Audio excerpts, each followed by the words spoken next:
আজি আমাৰ ককাৰ শ্ৰাদ্ধ। ককা ঢুকুৱাৰ 21 বছৰেই হ'ল। গা ধুই উঠি ককাৰ ফটোখনৰ আগত চাকি এগছি জ্বলাই ল'লোঁ। মায়ে জলপানৰ বাবে আখৈ বাচিছে। মই জুইকুৰা ধৰি ৰুটি আৰু ঘুগুনিখিনি জুইতে বনাই ল'লোঁ। বৌৱে আকৌ শ্ৰাদ্ধৰ কামত ইটো সিটো সহায় কৰি আছে।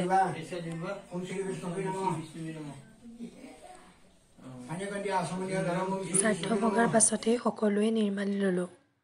আজি আকৌ আমাৰ পকা মৰাৰ জেঠাইও আহিছে নহয়। জেঠাই পিছে বহুত দিনৰ মূৰতেই আহে। শ্ৰাদ্ধ ভগাৰ পাছতে বৰ্তাহঁতে একেলগে জলপান খাইছে। অনিমা খুৰীৰ আকৌ মৰমবোৰ দেখিছেনে? জেঠাই অহাৰ বাবে বাৰীৰে ফেঞ্চবিন কেইডালমান দিবলৈ আহিছে। চাকি গছ নুমালত ককাৰ ফটোখন আগৰ জেগাত থৈ দিলোঁ। ককা, আইতা, বাবা তেখেতসকল য'তেই আছে শান্তিত থাকক। তাৰ পৰাই আমাক চাই থাকক।